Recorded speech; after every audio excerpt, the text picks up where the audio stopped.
Mm, This, this. mm,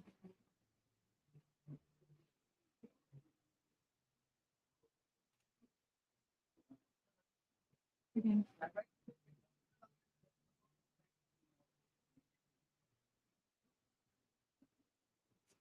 Thank you. Thank you for being here. Thank you for driving this Amazonian temperature and joining us in this morning today. If you get closer, you can have a little bit of fresh air. It's not too much, but enough. So our channel today, beyond offsetting finance and technology collaboration for high integrity carbon markets. So my name is Ana Maria Zapata. I'm the head of the organization and carbon market at StoneX, and I will be moderating this session.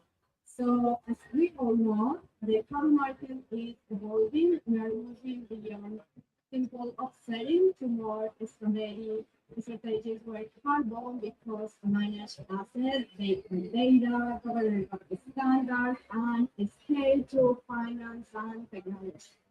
The high integrity markets don't happen by accident. They require carefully alignment between project quality, final structure, digital transparency, and regional inclusion.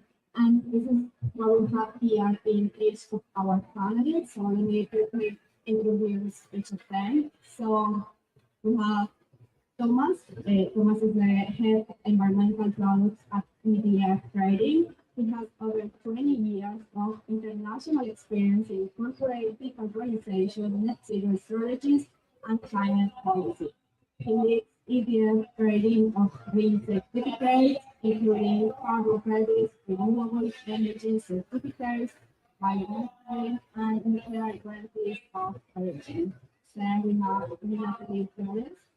She is the VP of Strategic Account at StoneX. She is a specialist in sustainable development policies, environmental governance, and climate diplomacy, with over 50 years of experience advancing low carbon strategies for Latin America and the Caribbean. Then we go west, who is the VP of Sustainability and ESG at the Hedera Foundation. He oversees digital innovation in carbon and nature markets, including blockchain-based MRB, tokenization, and digital infrastructure for high-integrity credits. And Carlos, in the Chief Decarbonization Officer at ACX, focused on developing carbon market infrastructure and partnerships in Latin America. He brings expertise in carbon trading platforms, regional decarbonization, and market access. So thank you all for being here. So let's start the conversation. Let me start with Thomas. Okay, Thomas. EDF operates both as a major.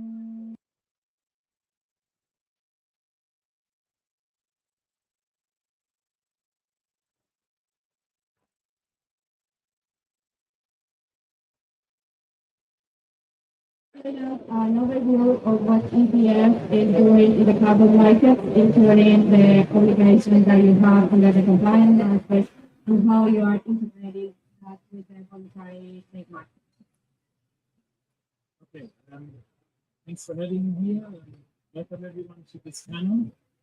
Yeah, EDF Trading is part of EDF Group. We are not the Environmental Defense Fund, we are Electricité de France, which is the French state-owned utility, headquartered in Paris, but with about 180,000 employees in 80 plus countries. EDF Trading was founded around the year 2000 off the back of the liberalization of European power markets. The company mainly provides hedging services in the electricity and gas sector. I'm the head of environmental products. I trade, was mentioned before, the green certificates. We look back on a long history really of trading these certificates of over 20 years, although I only joined about 2.5 years ago.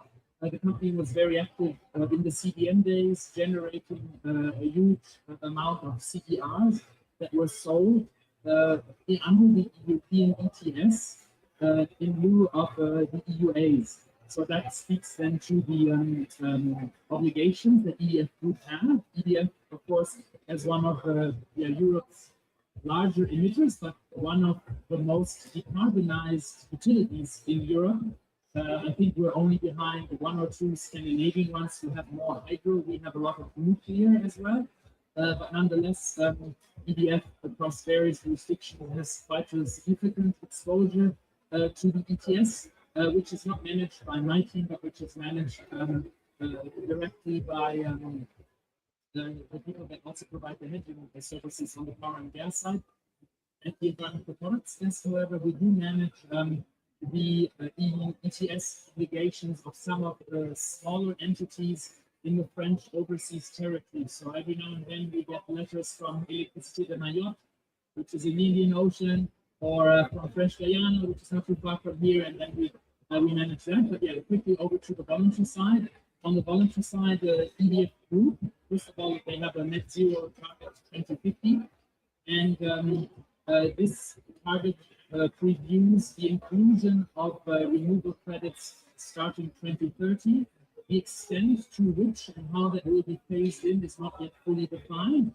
It's maybe also subject to change. You might have heard that the SBTi might be about to change their position on what's happening with regards to corporate decarbonization and what's allowed. But beyond that, the EDF would have a corporate carbon compensation decarbonization policy that mandates how group companies can use voluntary carbon offsets against their corporate footprint. And this mainly relies on the ICDCM's core carbon principles as the quality standard to maintain for such offsetting. Thank you so far.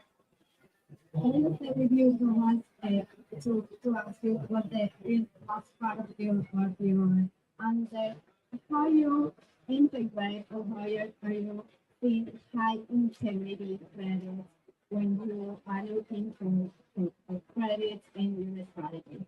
Okay. So on the one side, as I mentioned, on the trading side, we are bound by what EDF Group describes, and the policy of refining quality there for EDF Group companies is set by EDF Impact, which are based in Paris. But then for third-party to third-party trading, of course, we lean on that, but we also come up with our own definitions of high quality. On the one hand, we have a due diligence framework that we compiled ourselves, against which we map any project that we want to trade. So there's various dimensions, additionality, double counting, micro credit standards, and so forth. And then on the other hand, we increasingly also work with the carbon credit rating agencies. That's also been a bit of a learning process for us. I come from South Paulo, where I spent a long time, and we used to have this philosophy really of doing everything under one roof, which at the end of the day, though, I think is not really conducive for this market to scale. It's better to have things at arm's length, digital NRB and so forth, sitting with third parties. So that's why I've come to really embrace the rating agencies. So we work with Zero, for example, but also others, of course. At the end of the day, we're bound also by the buyers and what they prescribe in their RFPs. But yeah, so to answer your question, it's a mix of what group says, but what our own convictions are, and also what we see in the market. Thanks so much. So here we have first the view of trading and private company buying carbon credits. So now let's move on to the financial view with Natalie. Natalie, for StoneX, which is a risk management company, so do you look for assessing a carbon project that makes it bankable climate assets? Is it working? Yes. Okay. Thank you, Hannah, and thank you all for being here and for having us at the Digital Leadership Review. At StoneX right now, when it comes to carbon specifically, we are trying, and I have to go to my role at StoneX, of course. What we try to do first is walking our clients from other commodities into carbon, because they don't necessarily understand what the positive side of investing in carbon, for our traders, it's interesting because when we walk them through carbon, that commodity that is decarbonized can get premium when we go to the market and when we are connecting market.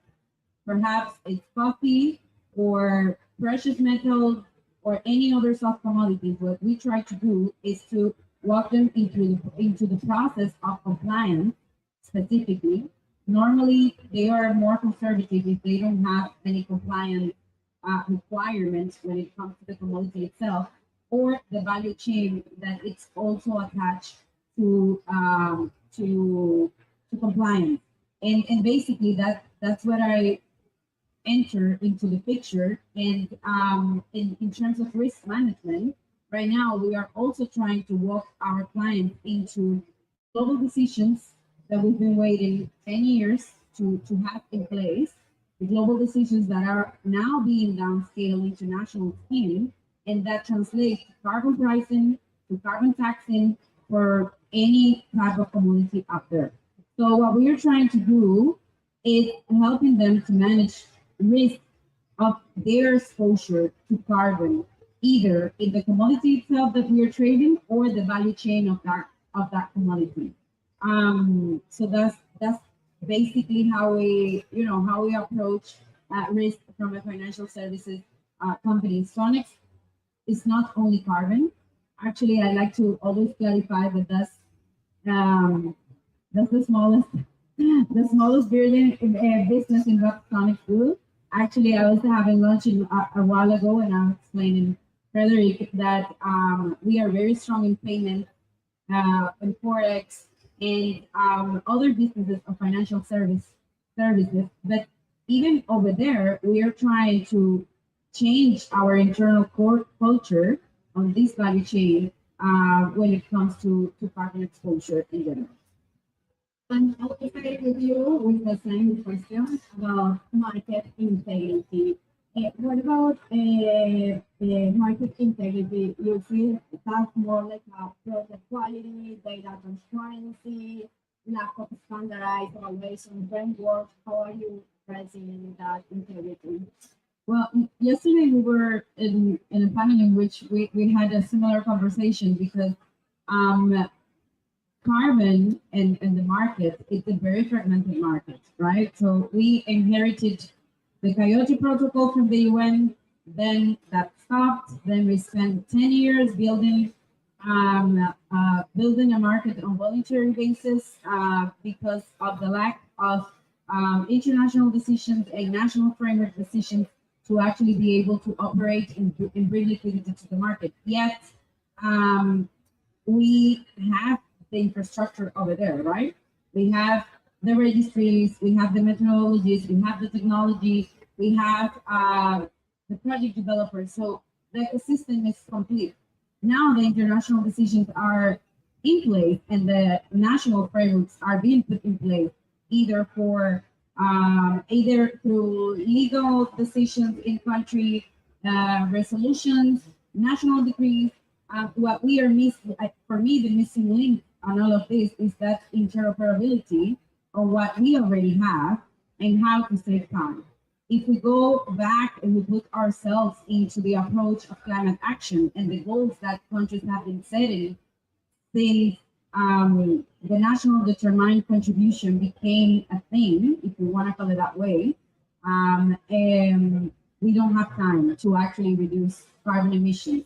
And that's where basically we are putting our money in terms of looking into the countries and the countries in which developers and us can operate more promptly because they have not only the digital infrastructure and the enabling environment for this, for all this infrastructure that was voluntary before to be able to operate in the country, but also the safety that is backed by a legal framework that can allow a company like StoneX, that is super regulated when we are going to make a transaction, that we are safe because the legal framework of the country allow us to do that. There's a lack in digital infrastructure in country, because when we think of the international framework and what it's created, and I was talking about that yesterday as well, there are some countries that don't have the funds to be able to implement digital infrastructure in order to make these transactions happen. So I think there's opportunity, but also there's also a lack, and this is what we look into in order to prioritize how to walk our clients into the investment itself. So it's not Hispanic money, it's our clients' money, and that's something really important. It's something that we are trying to safeguard when we get them to a certain country.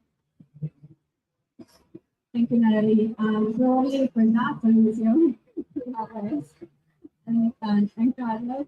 So, with in terms of technology and the solutions that you are bringing, how technology is driving integrity in carbon markets, and what are the key pain points that you are trying to solve?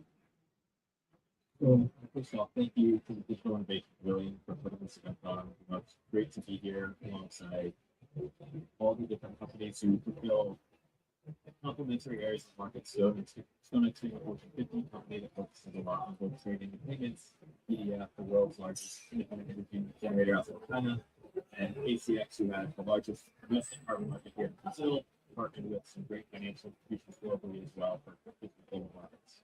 And what we see from a Hedera perspective is oftentimes providing digital infrastructure across different segments of the market. Hedera is a public network governed by Fortune 500 companies across industries and geographies. Companies like Electricity Response, or EDF Group, are sitting on our governing council helping run this network.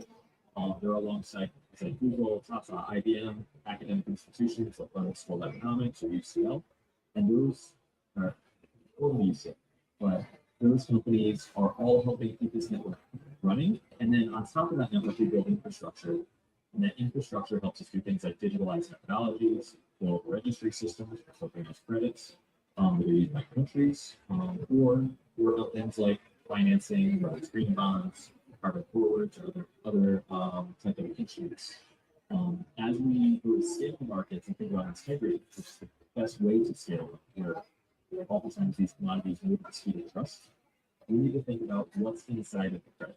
And so what we started with is building the world's largest digitized and open source methodology library. And the reason why we focus on this first is data integrity. If we don't have data integrity, we don't know the other. If we don't have data integrity down to every single deal, confirmation, form, and workflow, we can't solve the problems of how it's created. Because if you get that credit is tokenized down to the serial number, we can actually take every data point back to who said what when, of thousands of deals, tens of thousands of deals, and type parameters tied to these data points. And we can tell that account that is creating that data, whether it's a sensor, a person, or a system. But the beauty in that is that we can follow the finance from investors, financiers, and market instruments to those accounts in the digital currency. What we can start to get to is a world where we can actually see the financial integrity on top of the data integrity. So you say, well, what does Hedera provide?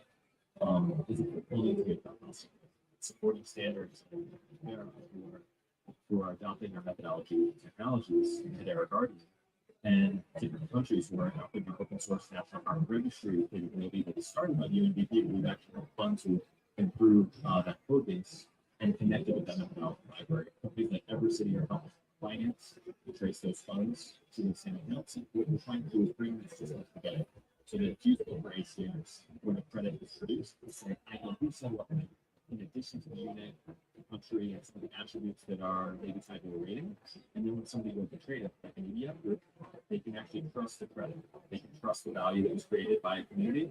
And our whole goal is to bring those communities, the data they produce, a little closer to the valuable outcome that they're contributing to the world. Thank you, guys. I'm going to move to Carlos, talking about also infrastructure.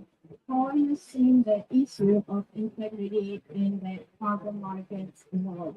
How does ACX evaluate the integrity of the carbon credits, and what are the challenges that you are implementing in implementing or maintaining those standards, particularly in emerging markets? Yeah. Again, thanks for the invite. great to be here. It's my background is not technology, so I'm learning with you and have to pay attention because I daydream. How do I make money with the information that I'm gathering here today? So thank you. I had an idea 5 minutes ago. I found it stupid, but anyway, going back. I, as a trader of carbon offsets, environmental assets for the past 25 years, I never really had to bother with integrity because I have always been playing the regulated markets. I only now, some 5 years ago, I woke up to the fact that it will take another 10 years to be where we are today, when the market can anticipate a regulated trading from Kyoto to Paris. In the long run, and you've heard me say that before, I believe voluntary markets are going to die. It's going to be a niche industry. Everybody's going to be regulated. So integrity is everything. And my take is we, as citizens of Brazil, say we given Congress the mandate to regulate the carbon market. And I don't want to have NGO stakeholders from outside of my country to tell us what is additional, what is corporate asset. I'm very bullish when it comes to the law that was passed. We're going to have a local market still pending regulation, but with enough capital to reduce emissions, initially by reducing illegal deforestation and very likely linking the efforts of nature-based solutions with low carbon technologies that perhaps are only available in Brazil, such as biomass or energy carbon capture and storage. I'm very worried about second degree effects on such initiatives. Very difficult to price what happens when you give the mandate for a sector such as the agri sector to stop deforestation, even that they have title to the land, they have the right to cut down the trees and grow soybeans. We lost the license to deforestation, but normally I don't see anybody factoring into that our GDP. I don't think we're going to be paid enough. There's not enough money in the world to stop deforestation of the Cerrado. If you buy all the land that is available for soybeans today, will be about 500, 700 million US just to purchase the land. The world has promised 100 billion in Copenhagen. The world has not delivered that much money to any particular country. Brazil is not going to capture 500, 700 billion US just because we're not. So I'm very skeptical when it comes to that fungibility of the voluntary and the regulated market. I'm a regulated market player. The beauty of what you're building, we're building together because is that on top of your layer of your registry of your systems, I defend establish another layer regulated by the Central Bank of Brazil and the SEC of Brazil. When we do that, given that the law, internal law, the law for the internal carbon market, the local carbon market, would define carbon assets as securities. Once we do that,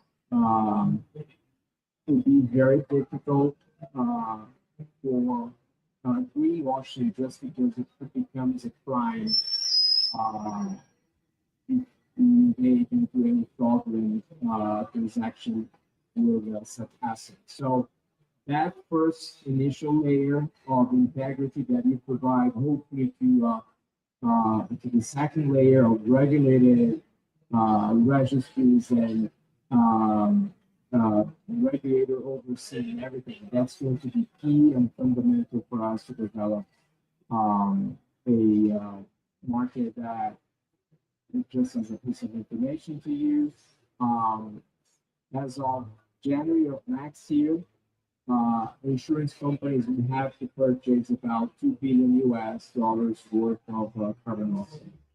And what is lacking today, some regulation pending, some detailed regulation, but until recently they did not have the framework, the registry that would be necessary for them to claim that we are observing the regulation. So I sort of familiar with other markets within Latin America. I know that we tried as ASEC to try, we're trying to connect with the same in Argentina, and we talk to other countries in the Caribbean, but so far the only relevant country that has passed legislation to make turn carbon into security is Brazil. And it doesn't stop with carbon. We're looking at biomethane. Biomethane was just, again, regulated as a potentially a security whenever it's transacted within the capital markets of Brazil. You need to get SEC or Brazil approval. So that is the fungibility of will happen just because we're trading the same metric, which is CO2 offset. And so for that matter, the infrastructure, as I said, the first layer is key for us to do something on top of it. So one, that's Hedera to maybe that challenge. Especially for trading, isn't just trusting the asset. Trusting that the asset is going to be trackable in the case of carbon, even after you've traded it. It's sort of the big challenge. Challenges that we've seen as a market. With that folks who bought assets, even made the environmental claim, and then have concerns after the fact. But once the asset is on public ledger, the measurement reporting and verifications on public ledger, the fact that you can see how that project's delivering or not delivering is important. Especially when there's a regulator involved. If it's a crime when they claim it's not true, it's also a crime that if the project developer doesn't pull up their end of the bargain. That's important as well. Digital technology doesn't stop that from happening, but it makes it easier to see. Blockchain in general lowers the cost of trust. AI lowers the cost of trade, right? Being able to predict if something has happened. But those sensor-based technologies, satellite imagery, which are layered into the public ledger, allow people to see what's happening and also better trust that what's happening has stayed as happens. And we can better predict what's going to happen with the use of some of these emerging technologies. So with trading, though, there's other activities that can happen when these assets are tokenized, which can increase the velocity once trust is established. Once regulatory frameworks are established, that we can increase that velocity, increase the secondary issuance on top of it, and create a composable environment. The fact that Brazil is walking towards a $2 billion market is really encouraging. The regulatory frameworks are in place. You start to add public ledger capability. You can build composable instruments that should lead to better financial activity on top of it. We were with the Hedera Regenerative Finance Forum yesterday, and we had some panelists who are from the capital markets in Brazil, Regina Capital, one of the large ESG investors in Brazil. We had others from Itaúsa, and one of the conversations was, well, there's certain financial institutions in Brazil that make it possible to access the external capital markets outside of Brazil, access international investment finance. The fact that Brazil is leading on the carbon markets in terms of trading volume domestically with the regulatory framework now allows us to think about what's the long-term pipeline, what's the long-term trading volume. And so it's not just now about trust, it's now about how these markets are going to scale in this country because they aren't prepared financially, they're prepared digitally, great partners at ACX. And now the traders, the trading firms that come in participate in the market. It's trusted, and now it's scalable. Thank you. You mentioned something that is very important about Brazil and how Brazil is leading, but there are a lot of other countries that are taking the steps. So I want to ask you, even like we are in Latin America, what opportunities and what ways you see we are in the region to generate carbon credits, integrity, and the flow of money that they need to do the manufacturers. Yes, I think some of these points were already touched on by my fellow co-panelists here. Obviously, there's a huge opportunity and also challenge here around preserving the world's largest biome, right?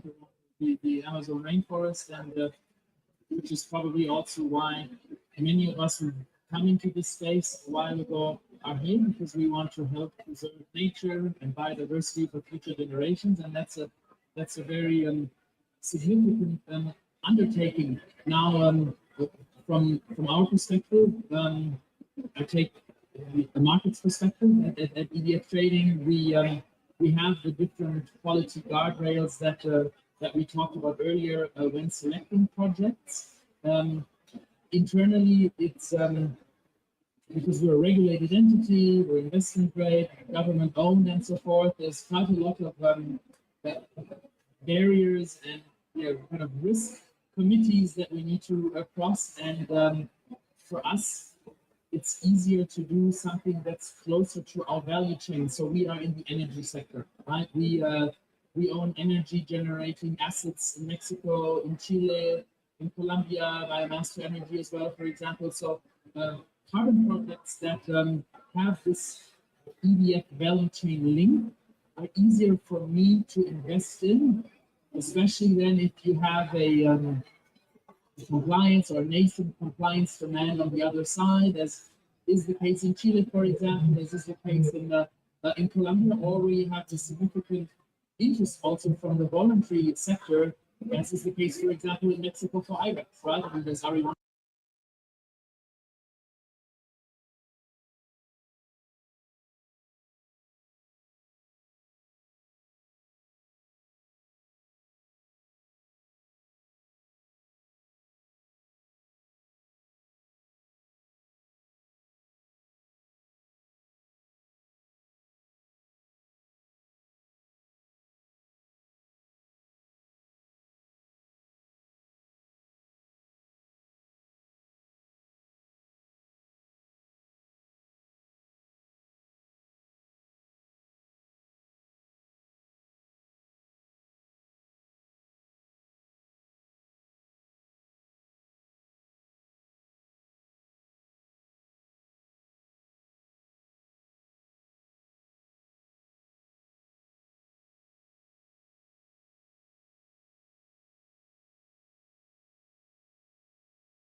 The whole bilateral cooperation.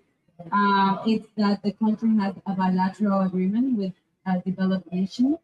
We are prioritizing countries that have a carbon tax or a compliance requirement under the agreement that helps them to unlock the project development faster.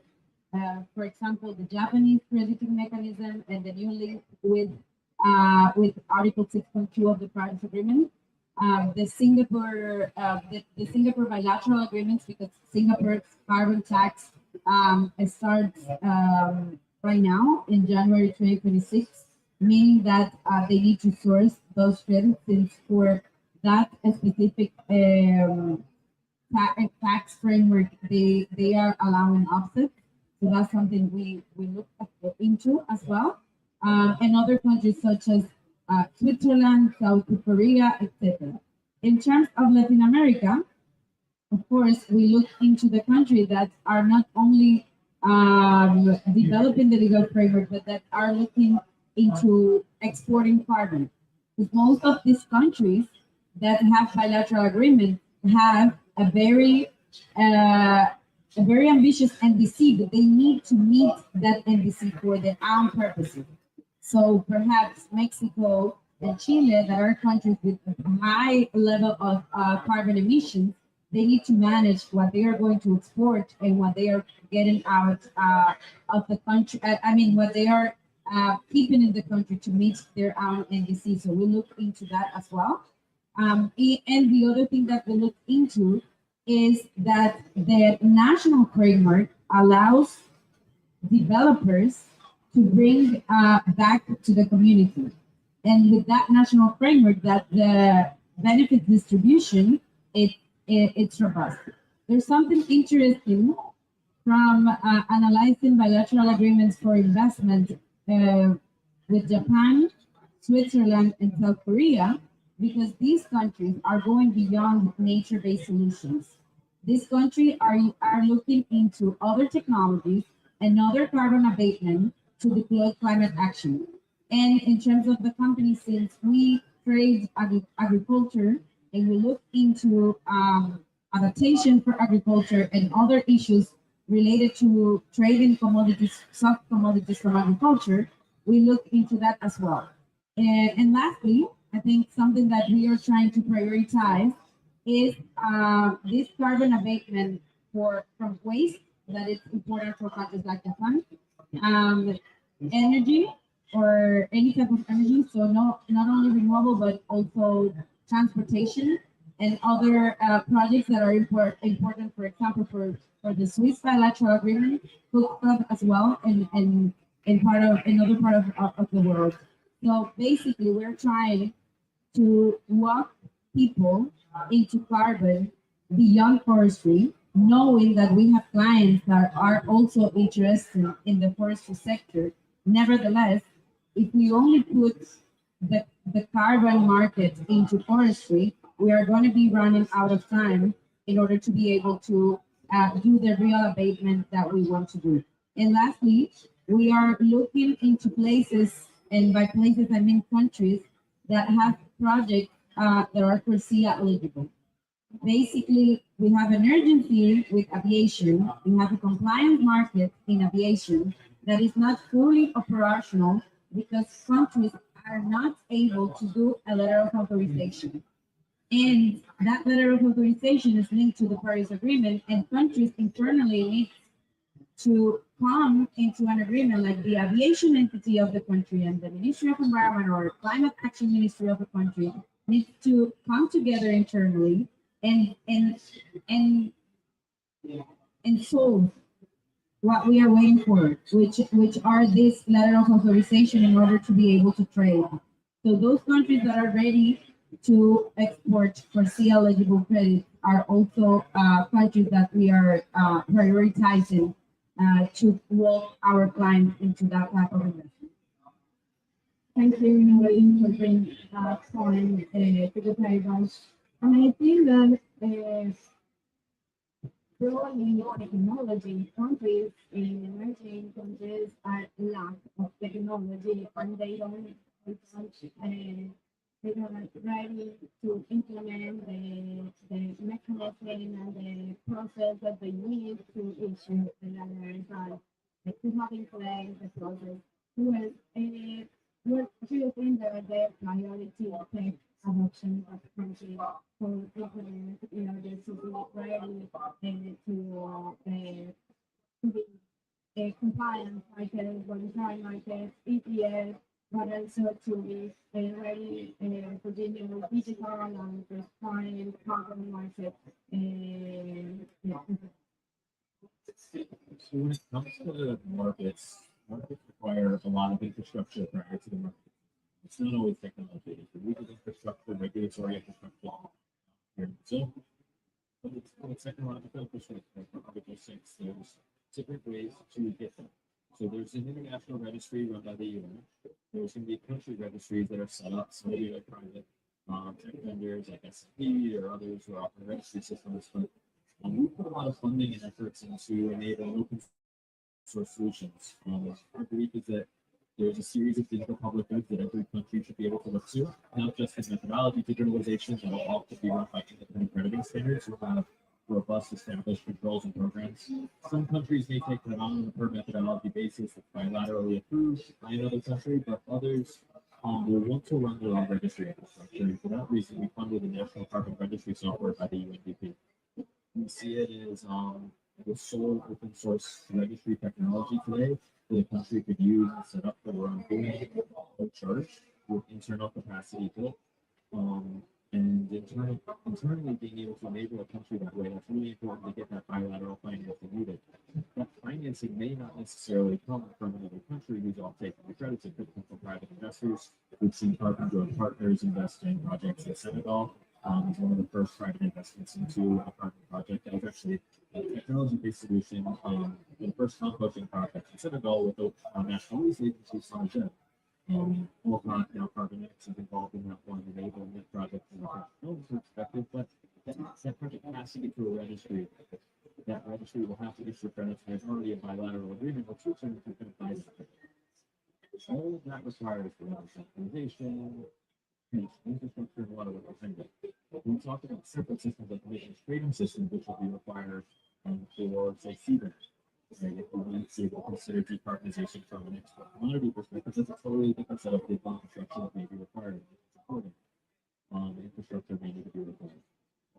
We create different types of markets, and one of the conversations that we're often having is the types of assets that need to be traded, environmental assets, beyond carbon. Renewable energy we've talked about, but we haven't talked about water rights and water infrastructure, mitigation, banking, common infrastructure. And this would be on the Paris Agreement in many cases, but it's an overall holistic set of assets that we need to get to make the economy working holistically. And from a Hedera perspective, we're building many of these technologies with the same open source software. We have new registries popping up in biodiversity using the same carbon registry technology. So think about this as not just carbon, with biodiversity standards and registries have very different outcomes that they're targeting. But the Paris Agreement, even though it's focused on carbon, has many positive side effects, many things that go over. And I know this is going a little bit off topic, but I think it's important to think about as we get very carbon focused here on one, that many of us are here, as Tom was pointing out, for nature markets and, pointing out the different agreements from the CBD. There's a talk last year in Cali, India, focusing on biodiversity. And those conventions will bring different markets where credits are not put the same way. They're not ex post, sometimes they're pre-investments. They're not the same as a carbon credit that is kind of just talking about an outcome that's happened. And I think what we need to think about is not just country infrastructure, what's that Article 6. We need to think about country infrastructure to enable the entire economy, because we talk about preserving the forestry. Preserving the forest can't just be done in a carbon market. It has to be done with the types of commodities that holistically enable communities, social impact, and nature. And it's really just sustainable development at the end of the day. And many of the projects that we're talking to in the carbon markets, they view as sustainable development, while many of the developed countries think about it as decarbonization. Thank you, Daniel. What kind of partnerships, finance, technology, and other stakeholders are you seeking more, especially well integration? You know that we have like successful corporations, so we want to take maybe involved in something important role in differently in market. Before I get into your question, I just wanted to make sure that it's clear what I said. First of all, I'm not proud of Brazil being the leader of anything, because I don't think Brazil should be the leader of whatever happens to decarbonize.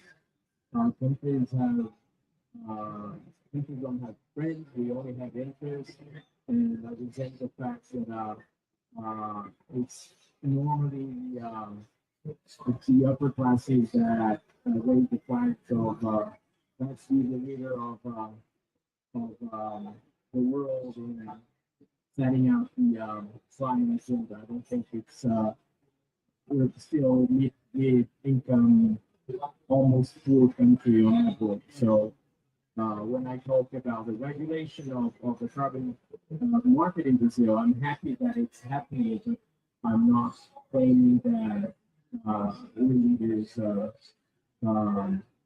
matter. Number two, and very important, Wes just mentioned that we will not stop deforestation of Brazil just by seeing off the carbon offsets. It's not going to happen. There's not enough money in the world to do that. And one thing that I also resent, I resent the fact that anything that humankind wants to address nowadays, we try to price that out of the carbon assets. So inequality, whatever, any sort of social issues, we try to connect that with carbon values and prices. It's not going to happen. I'm sorry to say that. I've been losing money with this for 25 years now. So, but in terms of projects and opportunities in Brazil, in Latin America, I also, now that I'm exempt for two things, I'm exempt for one thing. Number three is that with too much focus on nature-based solutions, and that's something that I see it is the norm in Latin America. We're not thinking outside of the box. I want to see our value chains compete worldwide because we can deliver products at perhaps the lowest carbon intensity of the world. So that will bring us money to a better the living conditions of the poor in Brazil and in Latin America. So I'm very much focusing on tech-based solutions. I mentioned tax, biomass energy, carbon capture and storage. Second order effect of tax is huge. We can deliver ethanol and electricity at negative emissions. And that's a lot better than just say stop deforestation without doing the math for what comes next. So in a nutshell, I would rather try to see whether countries in Latin America and the region will be able to connect financing to low carbon intensity of our value chains. And I think that's interesting. First of all, I forgot to mention, of course, that anything that's energy related can be decarbonized and that flows through our value chain. So that's something we're interested in. Bioenergy product and storage, of course, is one of them. Direct air capture is something else. Through hydrogen, clean ammonia. For all of this, we're already running pilots in France with the UK, for example. Yeah, then to echo what the two co-panelists were saying here, we really need this whole of value, whole of landscape approach and pricing different ecosystem services. And if there's methods for it and the regulation for it that is already in place in other countries that can be copied, for example, also for the case of Brazil. So I've spent a lot of time in Australia. Australia has a nature repairable for biodiversity, so setting up a voluntary biodiversity market. The UK, where I'm moving now, last year in April, passed the Nature Positive Bill. So there are mechanisms in place now for valuing marginal lands also and putting a price also on nature restoration. I agree, all of those things need to happen together, but at the same time, we cannot ignore, of course, the real economy that's unwrapping in front of our eyes. Of course, it'd be great to reforest the whole Amazon, but it's not going to happen. We always need for it. But many or a resisting amount of people that don't want to switch to become a vegan will continue to eat meat. But even I went to an interesting evening reception here yesterday. There's an Australian technology that's being adopted now by Brazilian beef producers that has to do with reducing methane emissions in ruminants, for example. It can be done through algae. It can also be done through lab-based products. So you could actually decarbonize the beef value chain up to 80% efficiency by feeding these additives to cows. So if you do have cows, at least you can do it in an environmentally more efficient manner. And there's, of course, also Method 41 that can generate carbon credits off the back of it. I don't know if you guys are onto that one already, but it's something just kind of trying to connect the dots here. It's on the roadmap. And for those who are interested in what's coming next, it's 33 has been done, 32 is in the doorstep, 47. Agriculture, forestry, clean cooking, race. Many of these are already up there. Folks won't actually see what's on their roadmap though. Open source GitHub because these are all open source methodologies coming to the Hedera very soon are already there.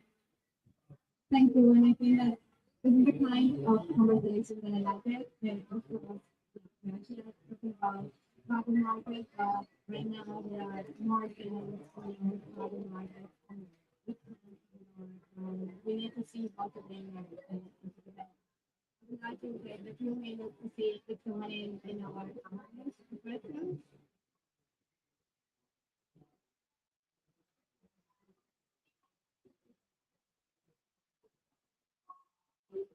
Okay. Does anyone want to ask something? No? Thank you so much for being here. Thank you for your perspective, for sharing with us what are you doing, where you're working, and how you are bringing solutions and more opportunities, not just for the region, but for the carbon market.